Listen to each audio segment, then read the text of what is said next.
Don't wanna be a one-man woman. Got me stranded like a boat in the... Welcome to Ximending, our favorite spot here in Taipei. Lively, vibrant, and the vibe here, especially at night, is absolutely exciting.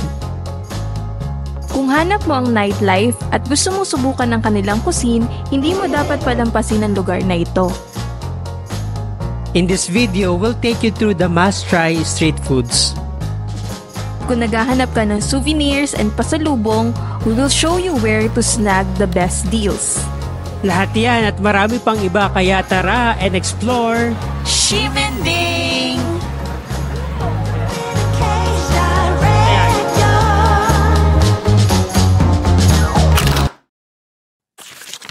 Must try number 1, milk tea. Kung pupunta kayo dito sa Taiwan, of course, number 1 na kailangan nyong hanapin is milk tea. Dito kasi nagsimula ang milk tea, and one of the best milk tea na natikman ko is andito sa Taiwan. If you are here in Ximending area, look for this milk tea brand. This milk tea na bestseller nila would cost you around 120 Taiwan dollars. So ayan, finally we got ourselves some milk tea, and this is a must try kapag pumunta ka dito sa Taiwan. Kaya kahit medyo maba yung piya doon sa store behind us, pinilahan pa rin namin. Ano, kumusta ang milk tea mo? Sarap. Hindi siya matamis. Ang sarap ng brown sugar. Kaya pala number 1. Mainit-init pa. Mainit pa. Here is how this drink is made.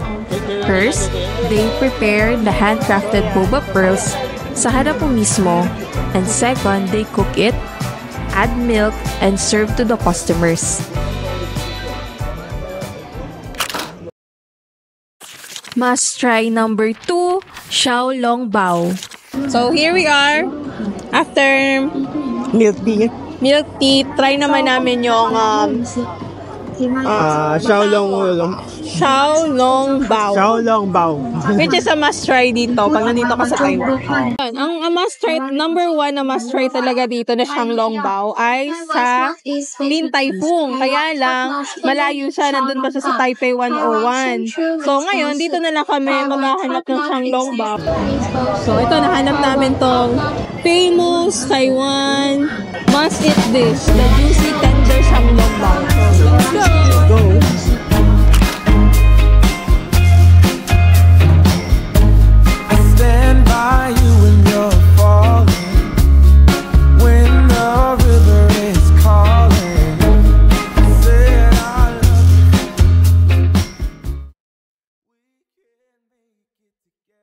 Ito yung pagkain ng Xiaolongbao. So, pagkalagay mo dito sa spoon, i-open mo muna siya. Ayan. Tapos, higupin mo yung soup. Kasi yung Xiaolongbao, ibig sabihin niya na yan, no? Soup dumpling. So, laman niya is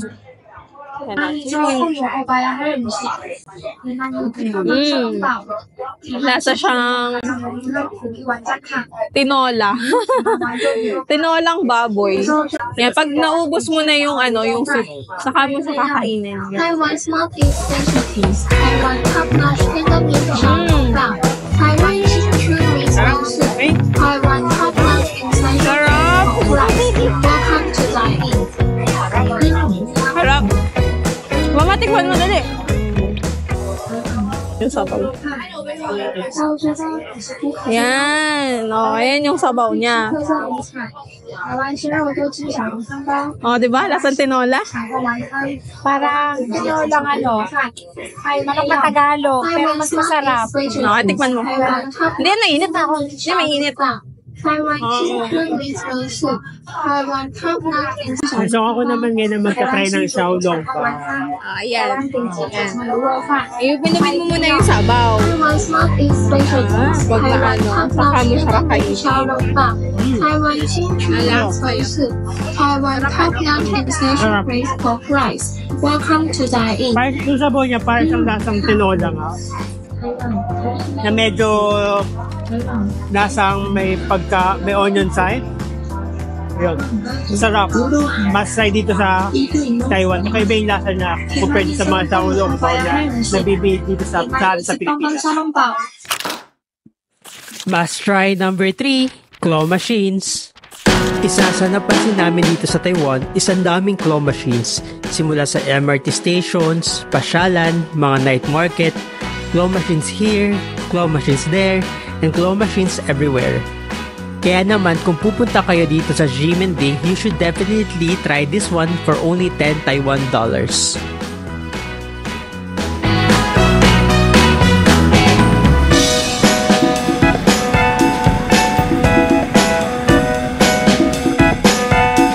Yan, so isa nga sa must try pa dito sa Taiwan is yung kanilang mga claw machine. Kaya ito try namin. So, ito yung napili ko. Yan. Ito kasi yung lagi napapanood ni JC sa Reels na cute na pusa na ano, yung happy, happy, happy. So, feeling ko ito yun. So, yan. Ito yung try natin kunin. Sana sana this is our lucky day. Ah! Oh.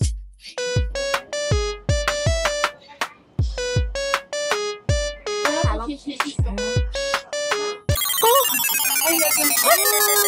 binitawan niya? Bakit di mo muna Ganun, sayang. Sikulitin mo.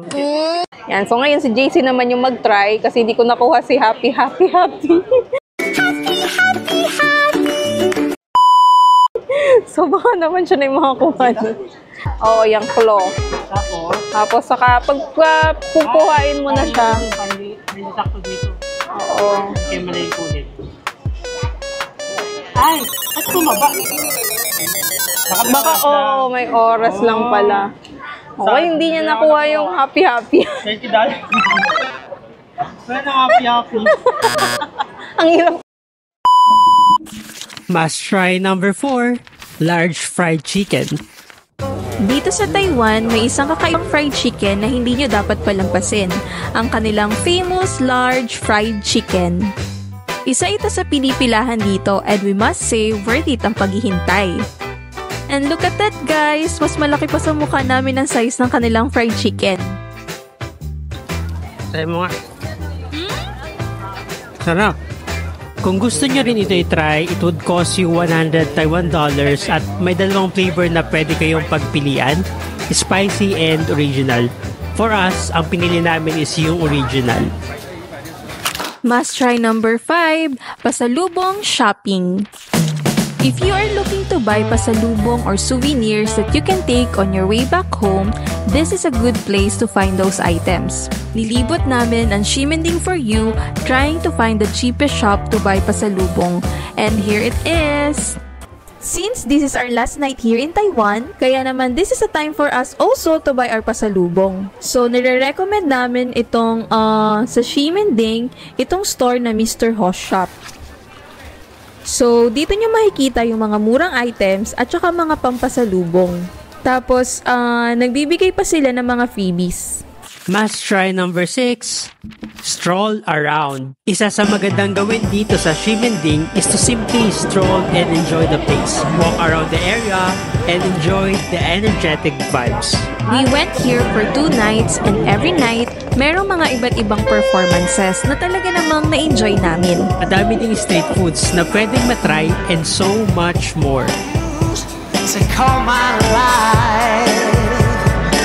Oh no, didn't even care.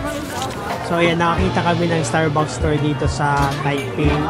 And bilang coffee lover, nagko-collect kami ng mga tasa ng Starbucks. Like this one. And nag-start kami mag-collect ng mga tasa nito way back 2022 nung nag-travel kami from Kuala Lumpur. And from then, kada lugar na mapupuntahan, basta may nakita kami Starbucks, bumibili kami na kanilang mga signature mugs. And actually, hindi kami lagi bumibili ng ibang souvenir. Laging dito lang sa Starbucks.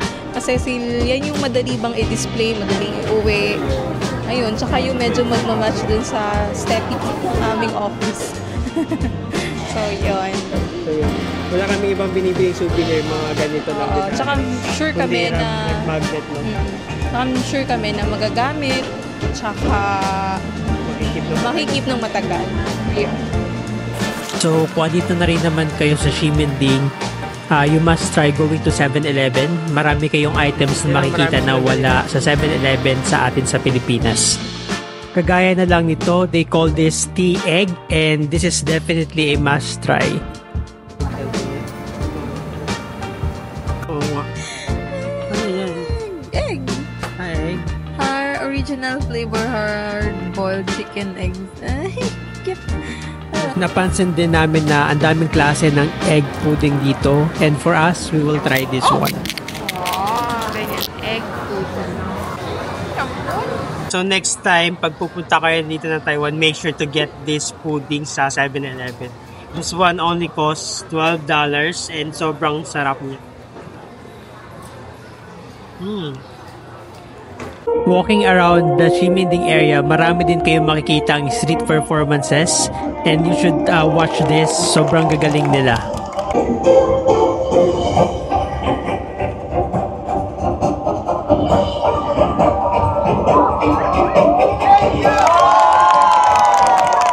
And after his performance, nagkaroon kami ng chance to take a photo with the performer. Marami ring makikitang restaurant sa area, kaya on our last night here in Taiwan, dito kami kumain ng dinner. Hi guys! So, nandito na kami ngayon sa isang restaurant. Actually, hindi namin maano kasi yung pangalan eh. But, nakapili na kami ng aming kakainin. Ayan. So, good thing. Ang lalaki na servings nila dito. Kaya, ayun, share na lang kami. So, ito yung mga kinain namin. Ay, kakainin namin. Udon. Fried chicken. Yan. Tapos, kina mama naman ay fried chicken and beef. Yan, with extra rice. Yan. So, ito yung bill namin. Yan yung bill namin. Di namin masyado naiintindihan. Pero na-gets naman namin kung magkano yung babayaran. So, yan. 800 NTD for all of this. Sulit na din. Kasi, ang laki ng serving. Tsaka parang good for 4 na siya. At ito nga pala, syempre, dapat matikman din natin dito yung kanilang takoyaki. Ayan. So this is where our Ximending vlog ends. Thank you for joining us in exploring the area. If you like the video, please hit the like button. And by the way, this is the part 3 of our Taiwan series.